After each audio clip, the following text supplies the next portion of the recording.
Boy, Real Guide to Treasures. Sa episode na ito mga katiyats, atin tingnan ang Eastern Visayas. Saan nga ba merong malalaking general treasure sites o tinatawag natin na Emperor's Treasures.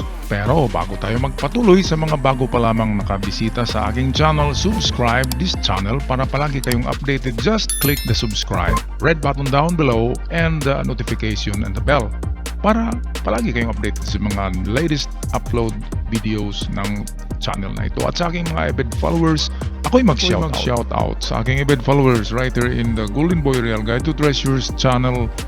Shout out kay Diamond Ruby, Sandro Real, Roland Ladaran. Shout out din kay Pango Sylvester, kay Alma Ulep, Albino Turquido, anak ng Titeng Junard Pitubo, at kay Ike Jude Ukaya, Jefferson Sigua, Ronel Diligiro, Alfredo Montes, Luis Fianza. And shout out din kina Minotaur the Earthshaker, kay Sanusi Antanani, Aiza Siranya, John Roms, Nenji Cares, Carlo Bauyon. Shout out also kay Ariel Ray Odarbe, Josel Albia, Kenchester Macarambon, Ray Morato, Rogers Venture Philippines Pimentel, to the Minotaur the Earthshaker, ROTH Vizcaya, Elben Famaran, Eden Lumahang, Janilo Erman, Maria Dita, and to Eliazar Ramos. At sa mga hindi ko nabanggit, shout out din sa inyong lahat guys. Tayo na ngayon magpatuloy. Marami ang nag-request sa akin about Visayas region kung meron bang mga general deposits or emperor treasure sites na malalaki. At swerte nyo dyan mga katiyats, hinalungkat ko ang files ng aking father at meron akong natagpuan na scanned places in Leyte and Samar, eastern part. Kaya hang on for yourselves at itong i-screenshots nyo na lang ang meron tayo dito na scanned places at mga coordinates. Okay mga katiyats, merong bonus dito. Ito yung natagpuan ko rin sa files ng aking father.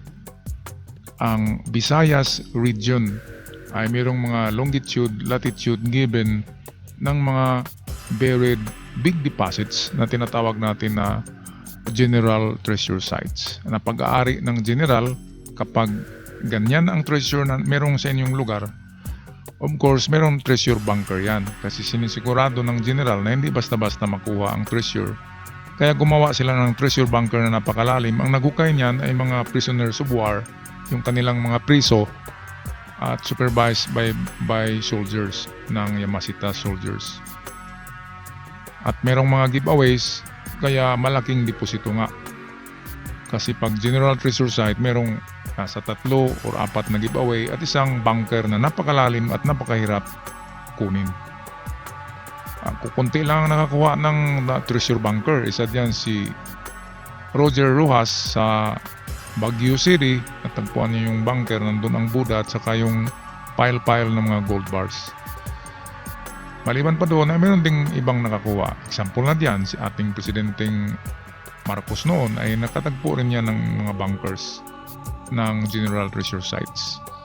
At kapag bunker, assume na lang natin mga katiyets na mahina ang 1 tonelada ng gold bars kapag bunker. Nasa 1 tons to 3 tons of gold bars, solid gold bars, 99.99% gold, 24 carats ang nandyan. Kaya napakalaking treasure kapag bunker ang inyong matagpuan, pero you need heavy equipments at mga expert about booby traps kapag bunker. Kaya para sa akin, okay na maghanap ng itong giveaway kasi mababaw lang ang giveaway at walang mga booby traps. Okay, so meron tayo dito mga katiyats. Kopyahin nyo na lang ito. Ito yung mga coordinates. Umpisa sa Palawan, meron dyan. Meron din sa Cebu, Samar, Leyte at meron din sa Dinagat. Kaya kopyahin nyo lang ito at i-compile nyo. Baka mag-treasure hunt kayo minsan or in the near future baka makapunta kayo dyan. Ako kontento na ako sa aking lugar kung saan ako nag-treasure hunt. Hindi na ako pumupunta ng malayo. Delikado kasi hindi tayo kilala doon. baka madisgrasya pa tayo. Kaya ako nag-share na lang sa inyo mga katiets kasi hindi ko na kayang pumunta din sa mga lugar nyo. At masayang itong mga compilation ng aking father kung hindi ito ipamahagi. Anhin ko ba naman ito? Gusto ko nga na umasinso na ang Pilipinas at maraming umasinso na mga treasure hunters sa buong Pilipinas dahil sa pag-share natin ng mga ito. At hindi ito scam at hindi rin ito galing sa akin ng scan, galing ito sa isang kaibigan ng aking father. Sabi niya noon merong foreigner na nagbigay sa kanya ng mga scans na ganyan. Okay, so saan ba yan ng mga treasure matagpuan? Okay, ito yung mga isla guys na na-scan. Yung Samar, Leyte, merong Dinagat. Meron din sa Cebu pero by next vlog ko na ang Cebu. Tsaka yung ibang parte sa western part ng Visayas. Okay, balikan natin kung anong meron sa Visayas. Merong given na kasi dito ang lalim. Nandiyan na yan mga katiets. Nandiyan na ang longitude at latitude. Nandiyan na rin ang estimated na tons of gold bars. Ito, tulad dito merong 3 tons in cave sa may Samar yata itong dito. Okay, dito sa itaas ay meron din given na 6 feet lang. Napakababaw niyan. Siguro giveaway yan.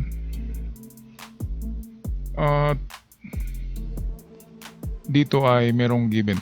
So atin na tingnan ang mga scanned places.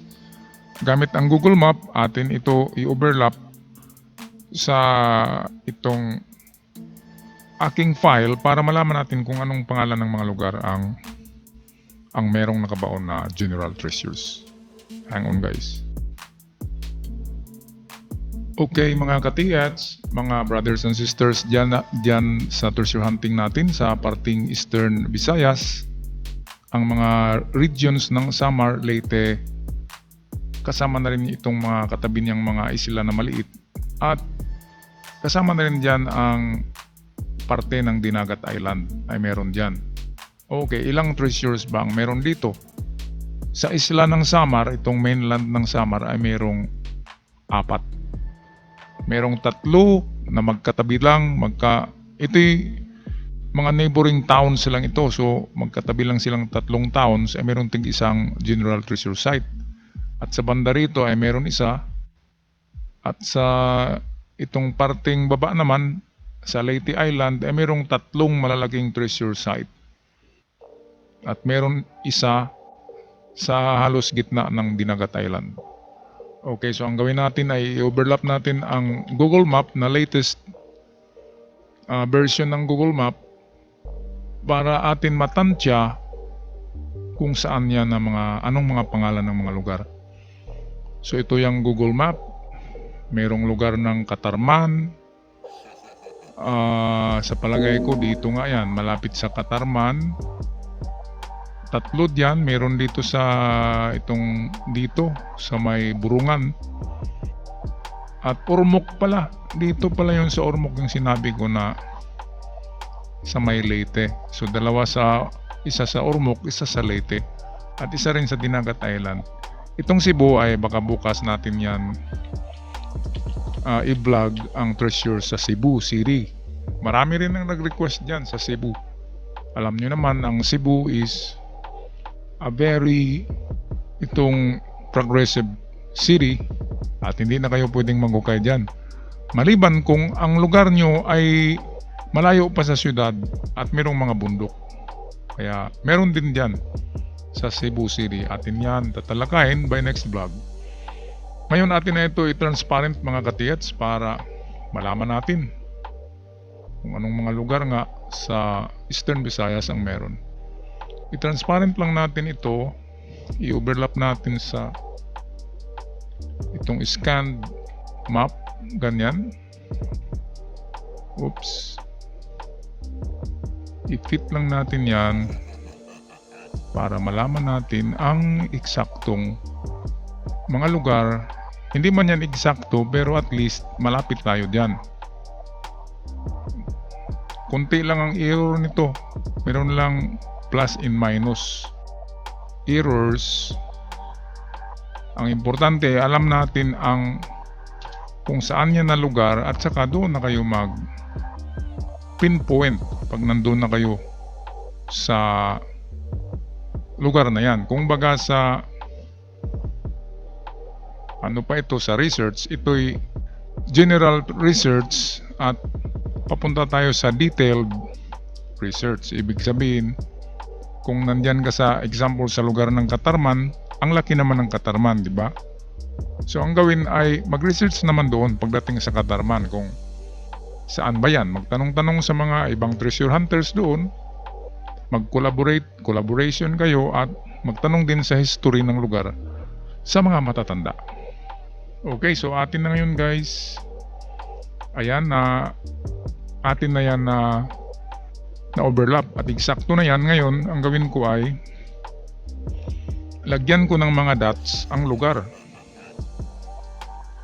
para makopya natin yan sa na-overlap na Google Map na mayroong mga pangalan ng lugar. So ito yan, isa dyan sa may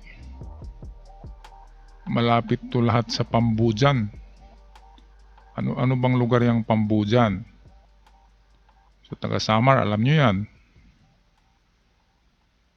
Tatlong malaking general treasure sites sa malapit sa Katarman at Pambujan.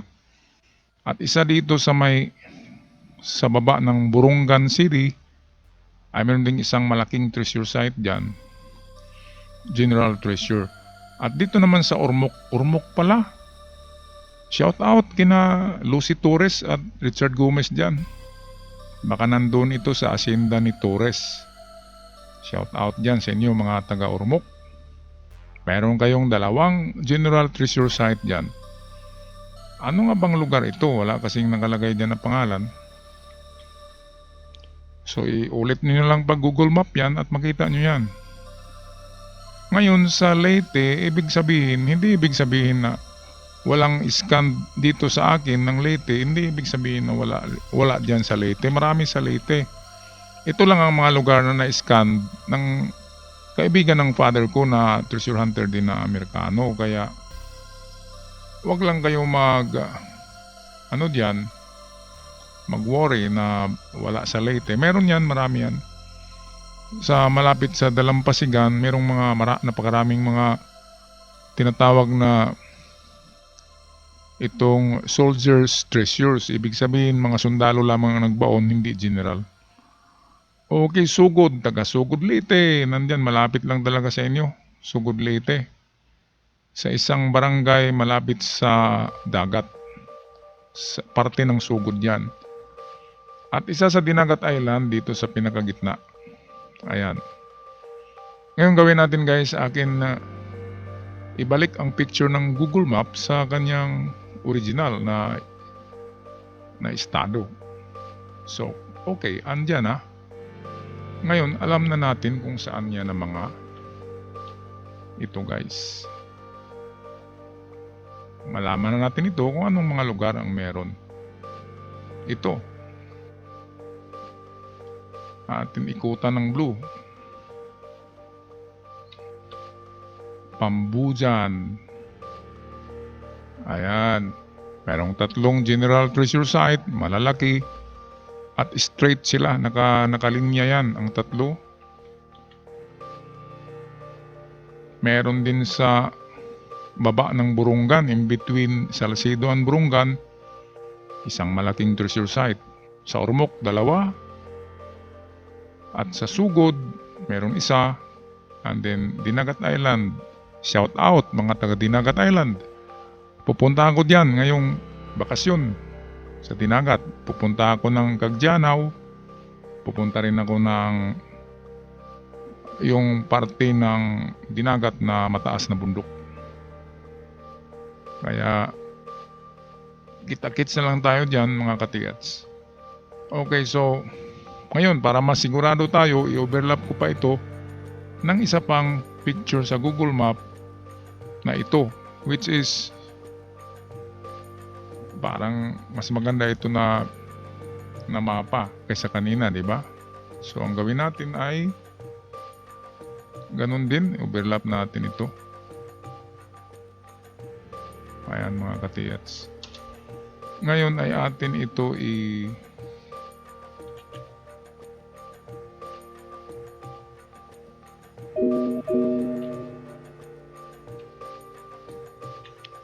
Ngayon guys ay atin i-transparent ang picture. Ayan, para makita natin ang contours ng scanned na mapa. So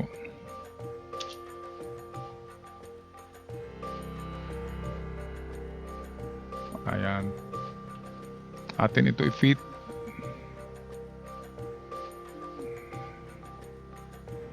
Fit natin yan.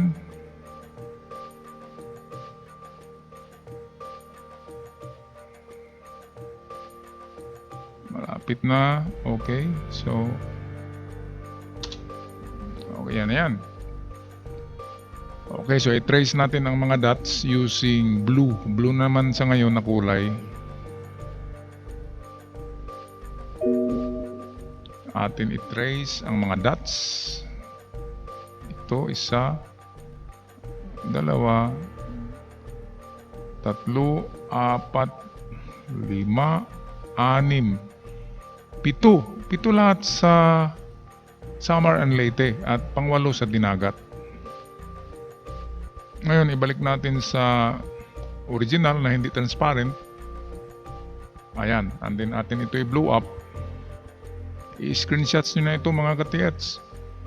Para kayo naman ang lalong mag-blow up niyan, palakihin nyo para makuha nyo ang mga pangalan ng mga lugar na yan.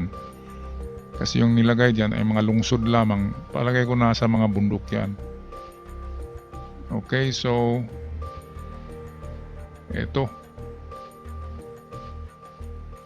Good luck sa inyo dyan mga katiyats. Eastern part of Visayas comprises Samar, Leyte, kasama na ang Dinagat Island. Shout out dyan sa inyong lahat guys. Alam nyo ba na marami ng Hapon ang pumupunta ngayon sa Pilipinas para mag-retrieve. Meron nga dito sa lugar ko at nabalitaan ko ngayon ay nandyan sa Lawag ang grupo na yan. Palagay ko commissioned by itong mga bloodline ng emperor ng Japan noon na si Hirohito.